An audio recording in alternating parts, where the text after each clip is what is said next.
Welcome to episode 87 of Norse Myths, Legends, and Folktales. My name is MyLinda, Butterworth, and today we continue with the Saga of Thorstein and learn how Viking remarried and had 9 sons, and what became of his foster brothers, Halfdan and Njorfe, in chapters 8 through 10 of the story of Viking's son. Chapter 8. It must be told that Ingjal Snout that he gathered an innumerable army and went to search for the foster brothers, Viking and Halfdan. And one summer they met in the Baltic, Ingjald having 40 ships. He came straight away to a fight, and they fought in such a manner that it was not easy to see which side would win. At last, Viking, immediately followed by Njorf and Halfdan, tried to board Ingjald's dragon. They made a great havoc, killing one man after the other. Then Ingjald rushed towards the stern of the dragon with a great adger, a kind of a javelin, ready for slaughter. Now, the foster brothers attacked Ingjald, and although they fought a large part of the day with him, they did not wound him. And when the fight seemed to Ingjald to grow very hot, he sprang overboard, followed by Njorf and Halfdan, both swimming as fast as they could. Viking did not stop fighting before he had slain every man on the dragon, after which he jumped into a boat and rowed ashore. Ingjald kept swimming till he reached the land, and then Halfdan and Njorf were drawing near to the surf. Ingjald took a stone and threw it at Halfdan, but he dodged under the water. Meanwhile, Njord landed, and Halfdan soon after him in another place. They attacked Ingjald mightily, and having fought thus for a long time, they heard a great crash, and looked thither whence they heard the crash. But on turning their faces, Ingjald was out of sight, and instead of him there was a grim-looking boar that left nothing undone as he attacked them, so they could do nothing but defend themselves. When this had been done for some time, the boar turned upon Halfdan, bearing away whole calf of his leg. Straightway came Viking, and smote the bristles of the boar, so that his back was cut in two. Then, seeing that Ingjald lay dead on the spot, they kindled a fire and burned him to ashes. Now they went back to their ships and bound up the wounds of Halfdan. After this they sailed away from this place north to an isle called Thruma, and ruled by a man who was called Mefil, a son of the sea king Mefil. He had a daughter called Fina, a maid of surpassing fairness and accomplishments. Viking courted her, and with King Njorf's help and Halfdan's bravery, the marriage was agreed to. Then the foster brothers ended their warfaring. King Njorf established himself in his kingdom, and Viking took his abode with him and became his Jarl. But Halfdan was made a greater herser and dwelt on his byre called Vags. His land was separated by a mountain from that which was ruled by Jarl Viking. They held to their friendship as long as they lived, but it was colder between Halfdan and Njorf. Chapter 9. A king called Olaf ruled Fjordfylk, the country of the fjords. He was a son of Eystein, and a brother of Olund, who was the father of Ingjald the Wicked. They were all unsafe and wicked in their dealings. King Olaf had a daughter called Bringerd, which Njorf married, took her with him, and got with her 9 sons. Jokul was the eldest of these brothers.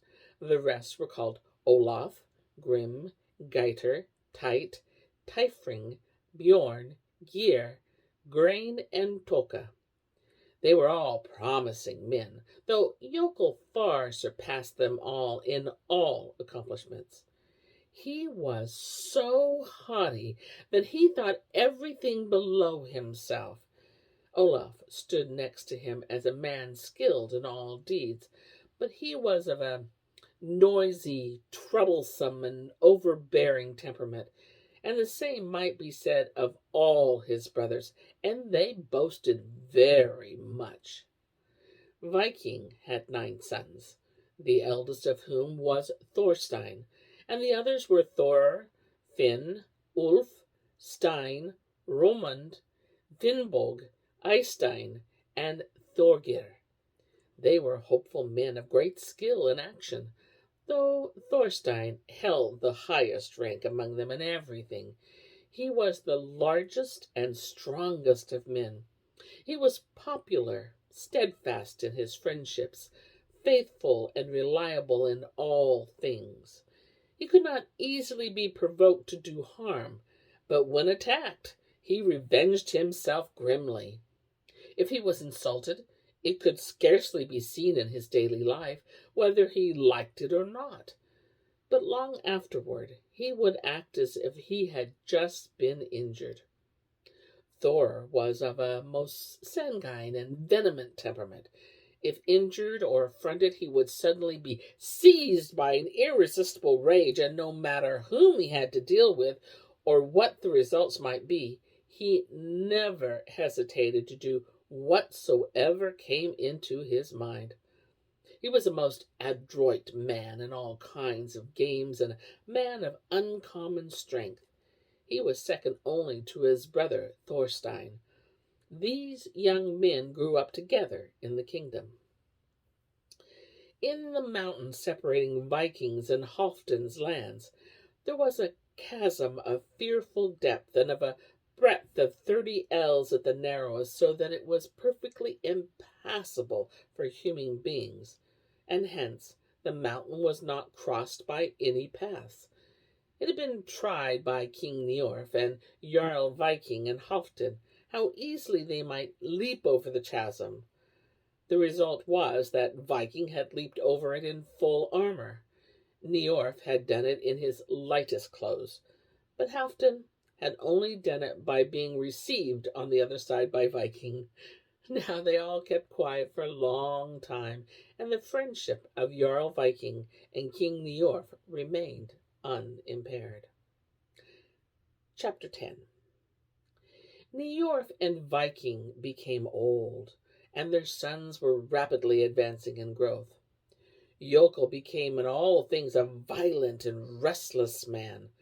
The sons of Njorf were of nearly the same age as the sons of Viking, the youngest ones being at this point of our saga about 12 years old, while Thorstein and Jokul were at the age of 20.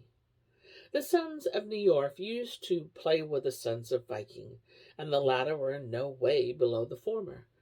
This made the sons of the kings very jealous, and in their jealousy, as in all things, Jokul surpassed all, and it was easy to see that Thorstein yielded to Jokul in all things, nor was this any reproach to him. Thorstein far surpassed all his brothers and all other men known. Jarl Viking had warned his sons not to vie with the sons of the king in any games, but rather to spare their strength and eagerness. One day the king's sons and the sons of Viking were playing ball, and the game was played very eagerly by the sons of Njorf. Thorstein, as usual, checked his zeal. He was placed against Jokul, and Thor was placed against Olaf, and the others were placed in the same manner according to their age. Thus the day was spent. It happened that Thor threw the ball on the ground so hard that it bounded over Olaf and fell down again far off. At this, Olaf turned angry, thinking that Thor was mocking him. He fetched the ball, but when he came back, the game was being broken up, and the people were going home. Olaf then with the ball club struck after Thor, who, seeing it, dodged the blow in such a manner that the club touched his head and wounded it.